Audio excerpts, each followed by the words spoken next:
9 अलग अलग डायनेस्टीज के अंडर कंस्ट्रक्शन में रहा। इसमें लकड़ी, पत्थर, ईंट सब यूज हुआ है। इसी साइट में एक ग्रेट बॉल कोर्ट भी है जिसमें जीतने वाले लोग कुकुलकान देवता के लिए अपनी बलि देते थे। हारने वाले नहीं, जीतने वाले। इसको रोज सिटी भी कहा जाता है क्योंकि यहाँ के पत्थर गुलाबी रंग के हैं। पत्थर के बनाए हुए स्ट्रक्चर्स बिना सीमेंट के इतने परफेक्टली फिट किए गए थे कि आज तक मजबूत खड़े हैं। इस स्टैचू में कई बार बिजली भी गिर चुकी है। अभी 2014 में इसका राइट थंब डैमेज हुआ था जिसे बाद में रिपेयर किया गया था। 50,000 से लेके 80,000 तक के स्पेक्टेटर एक साथ बैठ सकते थे। इतने ज्यादा तो आजकल कई क्रिकेट स्टेडियम में भी नहीं होते हैं। आज बात करेंगे वंडर्स ऑफ द वर्ल्ड के बारे में। क्यों ये वंडर्स ऑफ द वर्ल्ड बने, व्हाई, क्या इनमें ऐसी स्पेसिफिकेशन है, खासियत है जो इन्हें वंडर्स ऑफ द वर्ल्ड कहा जाता है।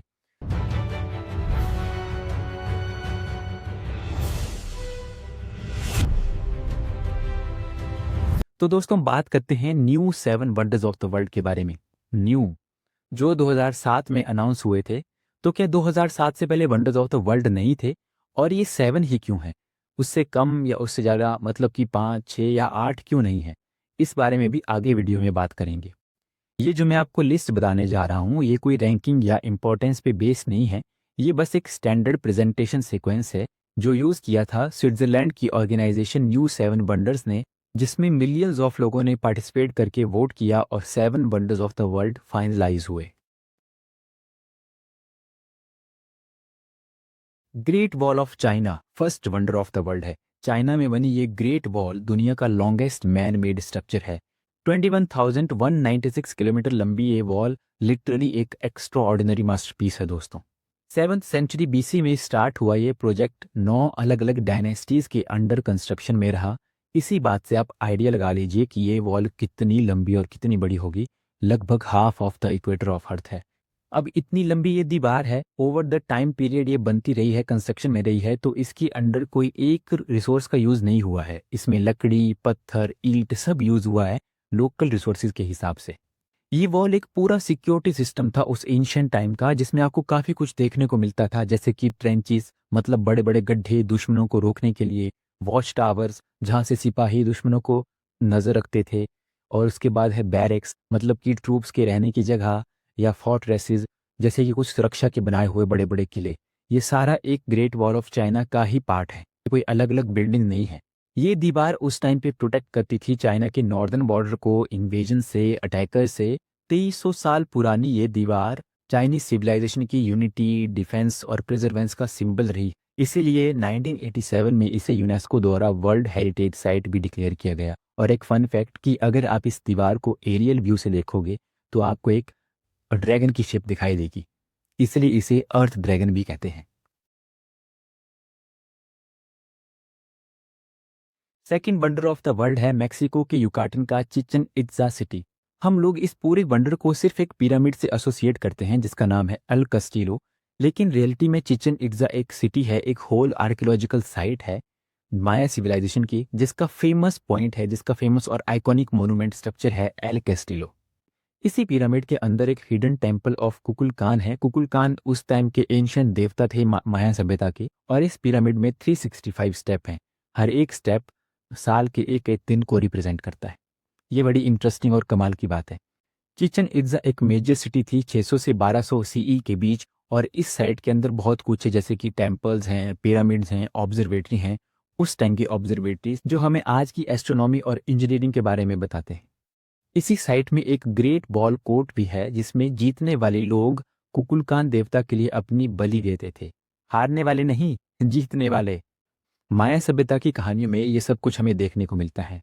लगभग 1400 साल पुराना माया सिविलाइजेशन का ये शहर, अब इसके बारे में लोकल्स तो ऑलरेडी जानते ही थे, लेकिन ग्लोबल अटेंशन इसको 19th सेंचुरी में मिली जब यूरोपियन वेस्टर्न एक्सप्लोरर ने इसे एक्सप्लोर किया, और उसके बाद ये एंशिएंट सिटी ग्लोबली सामने आई और 1983 में इसे यूनेस्को द्वारा वर्ल्ड हेरिटेज साइट डिक्लेयर किया गया।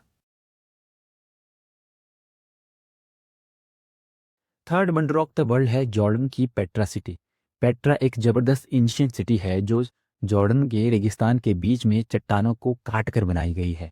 इसको रोज सिटी भी कहा जाता है क्योंकि यहाँ के पत्थर गुलाबी रंग के हैं। गुलाबी ये शहर। अब ये क्यों वंडर ऑफ द वर्ल्ड है? क्योंकि ये पूरा शहर चट्टानों के बीच में बना हुआ है जो उस एंशिएंट टाइम पे इसे नेचुरल प्रोटेक्शन देता था। इन्वेजन से, अटैकर्स वगैरह से। और इसका सबसे फेमस अल खजनान मतलब कि एक ट्रेजरी है जो पूरी तरह से चट्टान के बीच में उसे काट कर बनाई गई है और इस पूरी साइट की सबसे फेमस टूरिस्ट अट्रैक्शन है। रेगिस्तान के बीच में होने के बावजूद भी उस एंशिएंट टाइम में पेट्रा के लोगों ने यहाँ पर एक एडवांस कैनाल सिस्टम भी बनाया था जिससे पानी की कमी तो नहीं होती थी। यहाँ पर दिन के अलग अलग टाइम पे सूरज की रोशनी की वजह से पत्थर का रंग कभी गुलाबी तो कभी लाल तो कभी ऑरेंज दिखाई देता है। 2000 साल पुराने इस पेट्रा शहर को 1812 में स्विस एक्सप्लोरर ने रीडिस्कवर किया और उसके बाद 1985 में ग्लोबली इसको यूनेस्को ने वर्ल्ड हेरिटेज साइट डिक्लेयर की। Fourth wonder of the world है पेरू का माचू पिचू। अब चिचन इट्जा और पेट्रा की तरह ये भी एक सिटी है लेकिन लॉस्ट सिटी ऑफ इनका सिविलाइजेशन। साउथ अमेरिका की famous mountain range Indus mountain के बीच में पेरू देश में ये शहर 2430 मीटर की हाइट पर बना हुआ है। अब इसको लॉस्ट सिटी ऑफ इनका इसलिए कहते हैं दोस्तों क्योंकि ये शहर 1911 तक पूरी तरह से दुनिया से छुपा हुआ था और उसके बाद एक्सप्लोरर हिरम बिंगम ने इसे डिस्कवर किया। ये साइट एक वंडर ऑफ द वर्ल्ड है क्योंकि ये एक हिडन सिटी है जो अपनी परफेक्ट स्टोन आर्किटेक्चर और नेचुरल ब्यूटी के लिए मशहूर है। आप खुद सोचिए कि उस एंशिएंट टाइम पे पत्थर के बनाए हुए स्ट्रक्चर्स बिना सीमेंट के इतने परफेक्टली फिट किए हुए थे कि आज तक मजबूत खड़े हैं। पत्थरों को इस तरह से जोड़ा गया है कि ये अर्थक्वेक के टाइम पे हिलते जरूर हैं लेकिन गिरते नहीं हैं। 15th सेंचुरी में बने इनका सिविलाइजेशन के इस सिटी के बारे में लोकल लोग तो ऑलरेडी जानते ही थे लेकिन ग्लोबल अटेंशन इसको 1911 में मिली और उसके बाद 1983 में यूनेस्को ने वर्ल्ड हेरिटेज साइट डिक्लेयर किया। Fifth wonder of the world है ब्राजील का क्रिस्ट ऑफ रेड मीट, मेरा पर्सनल फेवरेट।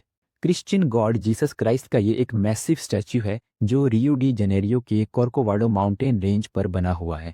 इस स्टैच्यू की हाइट और लोकेशन इसे विश्वास और शांति का सिंबल बनाते हैं। 1931 में कंप्लीट हुई जीसस क्राइस्ट की ये स्टैच्यू ब्राजील का एक आइकॉनिक लैंडमार्क है, एक स्पिरिचुअल और आर्किटेक्चरल मार्वल भी है।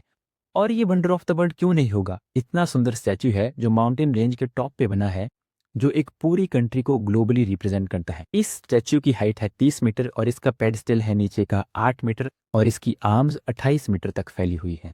आपको पता है इस स्टैच्यू में कई बार बिजली भी गिर चुकी है। अभी 2014 में इसका राइट थंब डैमेज हुआ था जिसे बाद में रिपेयर किया गया था। हो सकता है कि भगवान उस शहर को बचाने के लिए बिजली को अपने अंदर सोख रहे हों, मे भी हो सकता है। स्टैच्यू के पेडस्टल के अंदर एक हिडन चैपेल भी है, मतलब कि एक हॉल वगैरह जहाँ वेडिंग्स वगैरह भी ऑर्गेनाइज हो सकती हैं। 2007 में ही जब new wonder of the world announce हुए उसी टाइम पे यूनेस्को ने भी इसे वर्ल्ड हेरिटेज साइट डिक्लेयर किया। Sixth wonder of the world है इटली का कोलोजियम। कोलोजियम रोम का सबसे बड़ा एंशिएंट एम्पी थिएटर है जो लगभग 80 सीई में बनाया था। अब 80 सीई का मतलब आप मोटे मोटे तौर पे समझ लीजिए कि आज से लगभग 1900 साल पहले। ये इतना बड़ा आर्किटेक्चर और इंजीनियरिंग मार्वल है कि इसमें 50,000 से लेके 80,000 तक के स्पेक्टेटर एक साथ बैठ सकते थे। इतने ज़्यादा तो आजकल कई क्रिकेट स्टेडियम में भी नहीं होते हैं। इस एम्पी थिएटर में ग्लैडिएटर फाइट्स, एनिमल हंट वगैरह होते थे जो उस टाइम पे रोमन कल्चर का एक इम्पॉर्टेंट हिस्सा थे। अब ग्लैडिएटर का मतलब है कि कुछ प्रोफेशनल तलवारबाज या शस्त्र चलाने वाले योद्धा। कोलोजियम के अंडरग्राउंड टनल्स थे और चैम्बर्स थे जिसमें ग्लैडिएटर्स को और जानवरों को रखा जाता था। ये ग्लैडिएटर्स आपस में लड़ते थे या फिर जानवरों के साथ लड़ते थे। क्यों? सिर्फ पब्लिक एंटरटेनमेंट के लिए। पब्लिक एंटरटेनमेंट ऐसी कि इसमें कभी कभी इनकी डेथ भी हो जाती थी। पिक्चर्स वगैरह में आपने कोलोजियम को टूटा हुआ देखा होगा। इसके पीछे का रीजन क्या है? रीजन है अर्थक्वेक। 5th सेंचुरी और 14th सेंचुरी में बहुत भारी अर्थक्वेक आए थे रोम के अंदर जिसने इस कोलोजियम को बहुत भारी नुकसान दिया था। और एक और रीजन भी है कि लोग अपने घरों को बनाने के लिए इसके पत्थरों को चुराते थे। लिटरली मतलब लोग जब अपने घरों को बनाते थे तो वो इसके पत्थरों को ही चुराने लग गए। दोस्तों जैसे जैसे रोमन एम्पायर कोलैप्स हुआ तो कोलोजियम का यूज होना बंद हो गया और ये एक रून बन गया, मतलब कि एक खंडहर जैसा बन गया। उसके बाद 18th सेंचुरी में डिसाइड किया गया कि कोलोजियम को प्रिजर्व करना चाहिए। सोचने वाली बात है ना, एक टूटा हुआ amphi theatre wonder of the world है। क्यों? क्योंकि ये एक आइकॉनिक एंटरटेनमेंट एरेना था जो अभी भी रोम की आइडेंटिटी का एक ग्लोबल सिंबल बना हुआ है। इसीलिए 2007 में ही यूनेस्को ने इसे वर्ल्ड हेरिटेज साइट डिक्लेयर किया था। Seventh wonder of the world है इंडिया का ताजमहल। इंडिया की आगरा सिटी में व्हाइट मार्बल से बना ये ताजमहल मुगल एम्परर शाहजहां ने अपनी वाइफ मुमताज महल को डेडिकेट किया था और इसको कहते हैं symbol of eternal love.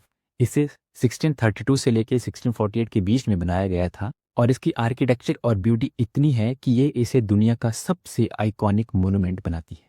Taj Mahal का आर्किटेक्चर मुगल, पर्शियन और इंडियन स्टाइल का एक कॉम्बिनेशन है और सिमेट्री तो इसकी देखने में एकदम परफेक्ट लगती है।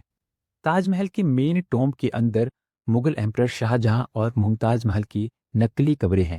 नकली, हाँ, जो पब्लिकली देखने के लिए अवेलेबल हैं। असली कब्रें तो इसकी बेसमेंट में हैं जहां पर पब्लिक का जाना अलाउ नहीं है।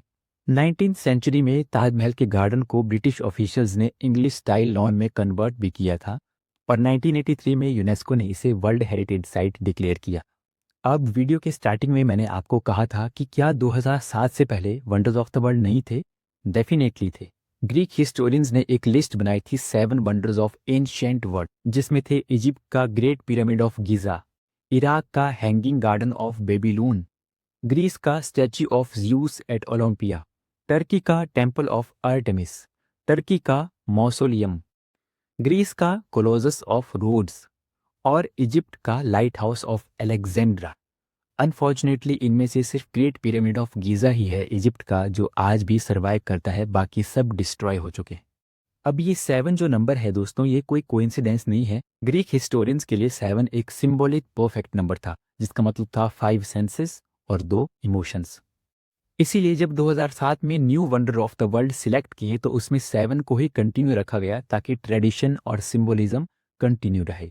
अब इस वीडियो में आपने देखा होगा कि हर एक वंडर अपनी कल्चर और सिंबोलिज्म के लिए यूनिक है। अगर आप चाहते हैं कि मैं डिटेल में किसी स्पेसिफिक वंडर के ऊपर वीडियो बनाऊं तो मुझे कमेंट में ज़रूर बताइए। अपने फीडबैक मुझे ज़रूर शेयर कीजिए और सब्सक्राइब करें। दिल से धन्यवाद।